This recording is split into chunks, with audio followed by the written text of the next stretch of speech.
Now to Lockhart Stadium, where Dillard tried to activate their Panther power for the big rivalry against a fired-up Boyd Anderson team. Early in the game, the Cobras' defense stirs things up as they force Dillard's Jimmy Jones to fumble. Brian Spells recovered it at the Dillard 7, and shortly thereafter, running back Benny Sapp scores a touchdown. He loses his helmet, but he gets 6 points in return to put Boyd Anderson up 6-0 early. Still in the first quarter, Dillard's offense was not to be outdone. Quarterback Chris Moffitt showed off his arm when he hooked up with wide receiver Joe Walkins for this 49-yard TD. Walkins practices Fosbury flop to celebrate the score and the 6-6 tie. But in the second quarter, Benny Sapp turned on his Jets once again on this 19-yard TD run that gave Boyd Anderson a 13-6 halftime lead. Dillard came out determined in the second half, and it showed when Moffitt connects with Leroy Akins for this 23-yard touchdown pass, but the Panthers still trailed 13-12.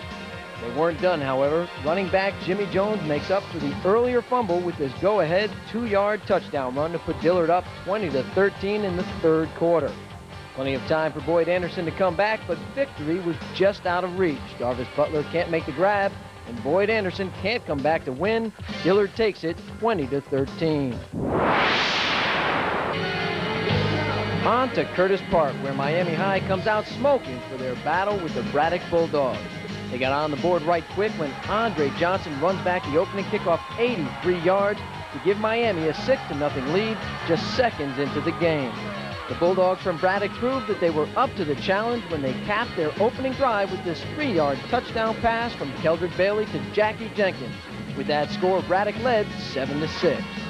Still in the first quarter, Miami has the ball, but not for long, as Arturo Orellano seems to know what is coming when he steps in front of this Kareem Roberts pass for the interception. Braddock takes over at the Miami 10-yard line. On the next play, it's deja vu all over again when Bailey hooks up with his favorite receiver, Jenkins, for another TD, and Braddock takes a 14-6 lead.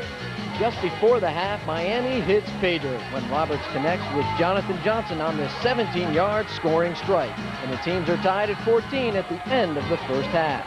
In the second half, with the help of their emotional fans, Miami takes control. Gerard Cooper scoots in from 5 yards for this touchdown, giving the Stings a 20-14 lead. Still in the third quarter, Miami uses a middle screen pass from Roberts to Andre Johnson to score from 68 yards out. Andre Johnson with another long TD. Miami High dominates in the second half. They go on to defeat Braddock 33-14. On the Truth scoreboard in Miami-Dade, Northwestern easily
Fort Lauderdale is one of the hotbeds for top swimming action in South Florida, and it hosted a big meet Wednesday evening as defending 5A state champ St. Thomas Aquinas hosted Cardinal Gibbons. Teammates were cheering each other on as these two rivals met in the pool, and another good night for the St. Thomas swimmers. In the boys' meet, Matthew Fullier swam to victory for the Raiders here in the 200 individual medley. That finish helped the St. Thomas boys to a 119-56 team victory. In girls' action, St. Thomas's Megan Welch touched the wall in a time of 52.77 seconds to win the 100 freestyle, helping St. Thomas to a 125-59 win and a sweep of the meet. The defending state 5A champion Raiders are now 4-0 in dual meets this season. Gibbons drops to 4-2.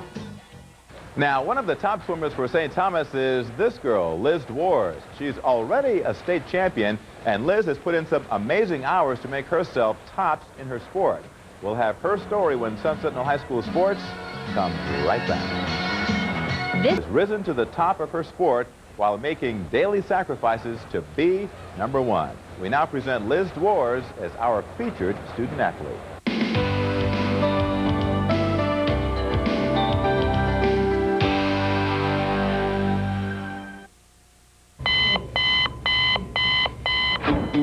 Morning arrives early at this household in Fort Lauderdale, and it's time for Liz Dwars to enter the pool before most of us are even awake.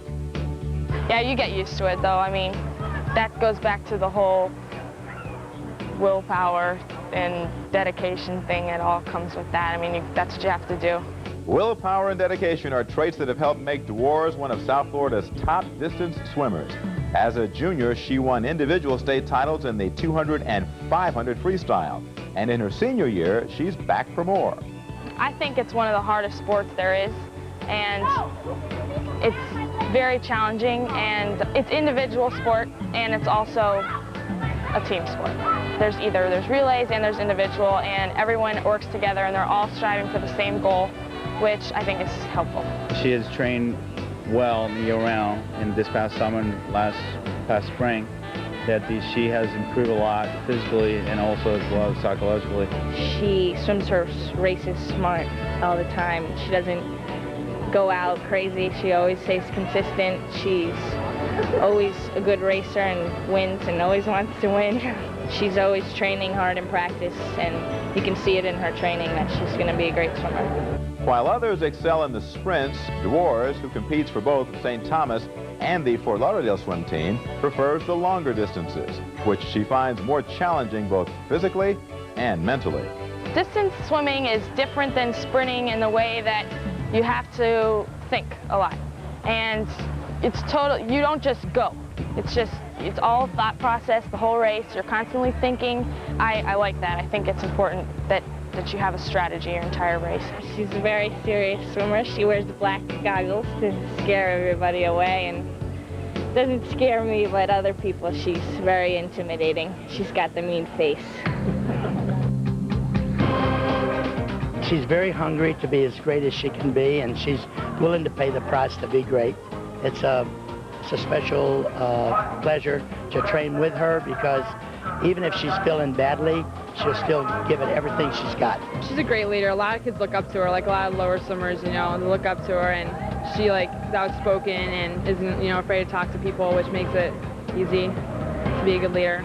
And Liz continues to set an example even when she's out of the water, succeeding in sports and schoolwork, all the while on a swimmer's demanding schedule. I wake up every morning about 5, and I don't get home until 7 at night, so I have to cram pretty hard, spread my academics out throughout the week, so I make sure to get it all done. I have to go to bed early, so I really have to work hard at keeping up with all my studies. Well, right now, Liz is evaluating several colleges to decide where she'll swim after high school. And she also has her eyes on the 2000 or 2004 Olympic Games. So we wish Liz the best of luck. Well, still ahead on Sun Sentinel High School Sports, we've got our big game and our Movie Code Team of the Week. But first, here come the biggest plays from this week's action. Our Sun Sentinel High School Sports Plays of the Week.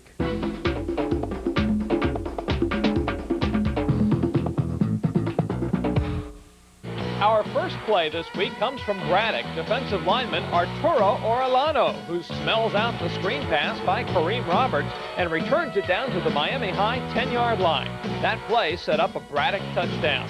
Play number 2, Miami High gets even. Kareem Roberts attempts the 2-point conversion, scrambling back to the 25-yard line before finally getting off a pass, and Miami High lineman Emmanuel Valcourt makes a shoestring grab and takes it in for 2. Too bad he's ineligible to catch that ball. The refs called it back. And play number 1, a sneak preview from our upcoming game of the week. Ryan Schneider of Plantation to Kevin Beard. There's gold at the end of that rainbow. Beard fights and spins the rest of the way downfield for a 73-yard touchdown. We'll have more highlights later, but that is our play of the week.